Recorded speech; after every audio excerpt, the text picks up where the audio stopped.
Um, so first, I would like to thank the Rixie Festival and the team because I'm really so happy to be with you again this year. So this time, I'm only going to present the piece I'm showing actually in Riga. So you told already a little about my work. But in my artistic practice, I try to give forms to encounters with other living beings, especially plants. These beings are all around us, yet their ways of existing and perceiving the world are very different from ours. Through my installations, I invite audiences to share a common moment with the vegetal world, to connect through our senses of air, gravity, and sound. My intention is not to bring plants closer to our perception, but rather to project ourselves into their perceptual worlds in what Natasha Meyers called phytomorphism. Vertimus is both a series of works and the title of an installation created in collaboration with French tree ecophysiologist Eric Badel. So the project began in 2018 alongside my encounter with philosopher Michael Marder's thinking during a colloquium called Becoming Plant. He spoke about the Latin verb vertere, which means to turn, to return, to transform, to tend toward. Conjugated in the plural form, it becomes vertimus, return, re-return, re-transform. Later in 2020, Marder wrote a series of texts titled Vertimus, about which he says, I consider the meaning of becoming plant by exploring the meaning of becoming, of vegetality, and their mutual intertwining. These reflections revolve around the figure of rotation denoted in the Latin verb vertere, even though they hark back to ancient Greek thinking on becoming along the parallel path of metamorphosis and metabolism, a change in spatial form and temporal change in trajectory. The practical and philosophical lesson of this thesis is that there is no becoming without the rounding, if not the circularity, of turning, that it is not a direct line from here to there, but a road made up of detours and comings and goings. And that to turn into or with plants is to turn into or with turning, daring to become the becoming itself. This idea of being in motion together with plants has guided every aspect of this project. Vertimus is quite literally a movement of becoming, human and plant, entangled in a shared transformation. So imagine a tree growing at the top of a mountain, constantly exposed to the wind. You've seen such trees shaped in one direction, what we call a flag form. For a long time, I believe that the wind sculpted these trees, pressing and bending them over the years. But then I met Eric Badel. So he is an ecophysiologist from the National Institute of Research in Integrative Tree Physiology in Clermont-Ferrand. I learned something different. The tree is not passively shaped by the wind, it perceives the wind. It distinguishes between a brief gust and a constant current. When the wind is permanent, the tree grows in that direction, adapting its shape over time. A slow, embodied learning through growth. We have long known that plants orient themselves toward light. In the 19th century, the German botanist Wilhelm Pfeffer filmed a remarkable experiment.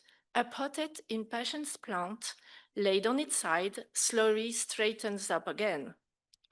As early as the 18th century, scientists like Dodart and Astruc had noticed these tendencies in plants' roots, linking it to gravity.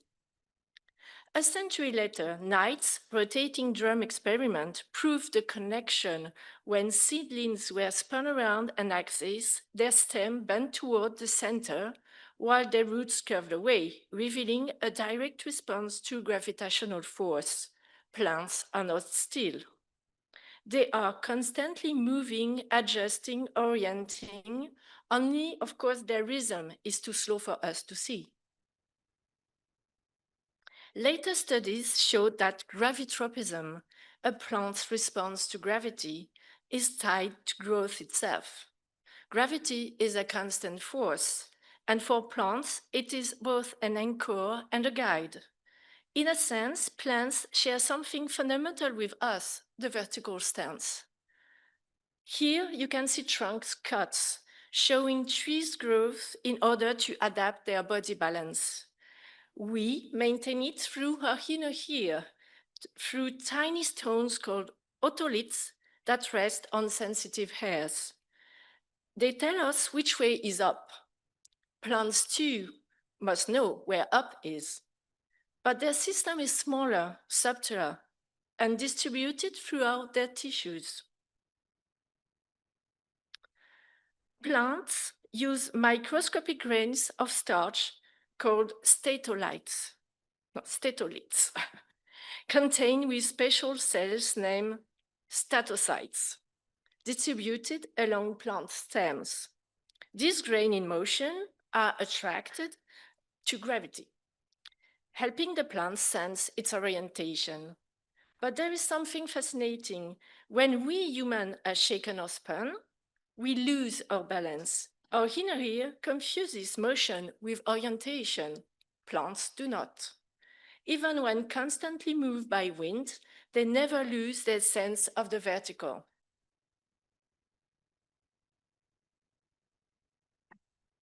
In the Piaf laboratory, scientists created what they called a plant carousel, a rotating device similar to astronauts' training modules. Hundreds of plants were studied under rotation. Unlike our vestibular system, plants perceive their inclination relative to gravity. Without being disturbed by acceleration or centrifugal forces, they could oscillate, bend, sway, yet never lose their orientation. They always find their way back to upright. Their perception is both slower and more stable than ours. A tree is therefore in constant motion, unfolding and perceiving the world through gestures and rhythm that are usually invisible to us. At the same laboratory, a sphere was developed in collaboration with the Toulouse Space Agency. Inside this sphere, a young poplar is lit from all directions. No shadows, no single sun. The plant is placed horizontally, watered daily, and photographed every 30 minutes in a night and day rhythm. At first, it straightens, as expected. In the second part of the experiment, the pot begins to rotate slowly, one full turn every 10 minutes. Under these gentle, continuous rotations, the statolites that are floating freely can no longer act as gravity sensors. The plant enters in a state of apparent weightlessness. It then reorients herself into, sorry. Oh yeah. It then reorients itself horizontally again, finding balance no longer in relation to the world, but in relation with its own body.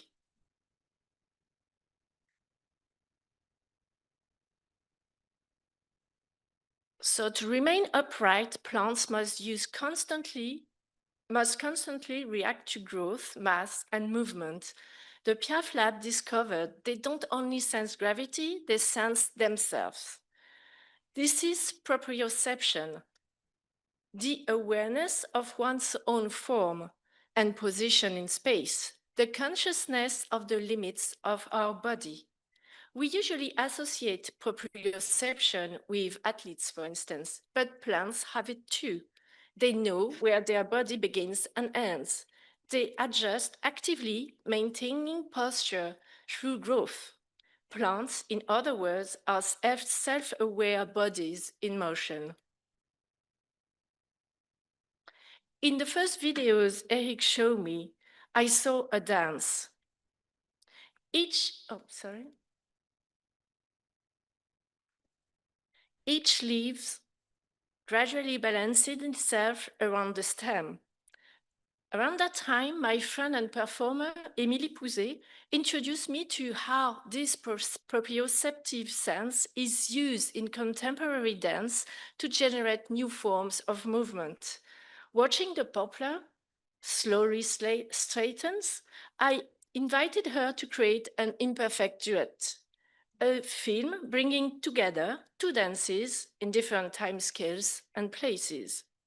How could we reinterpret the act of a potted plant, upright growth, through our human body?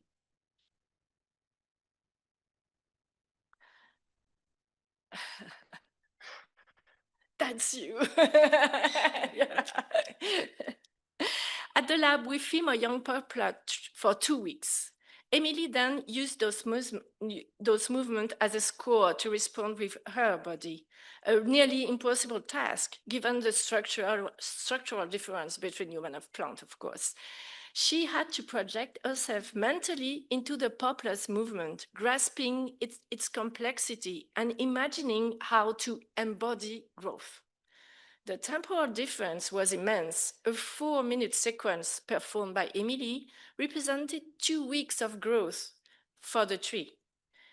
When synchronized in time, human and plant rise and balance together, back to back, in a fragile, shared choreography.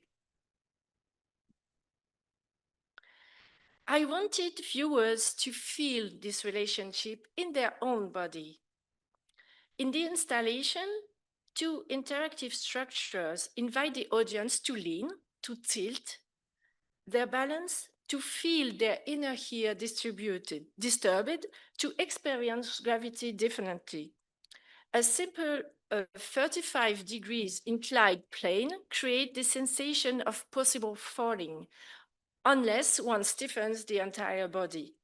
At Kim Art Center, you can share the structures with two tilted Dracaena plants, regaining their upright position. They accompany the viewer's movement as both human and plant respond to the same imbalance, seeking stability together.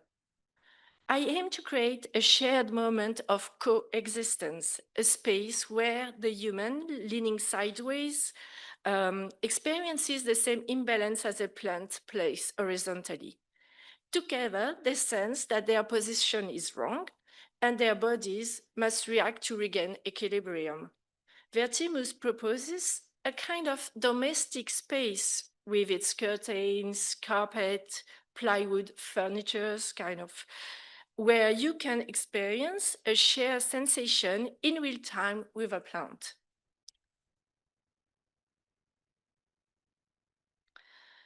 Philosopher Emanuele Coccia, in The Life of Plants, A Metaphysics of Mixture, writes, "One cannot separate, neither physically nor metaphysically, the plant from the world that welcomes it. It is the most intense and paradigmatic forms of being in the world. To question plants is to understand what it means to be in the world. To lean with plants, to move and rebalance ourselves together along them. It is for me a way of living that coexistence in our own bodies. It's not only an artistic gesture, but a way of thinking, of feeling.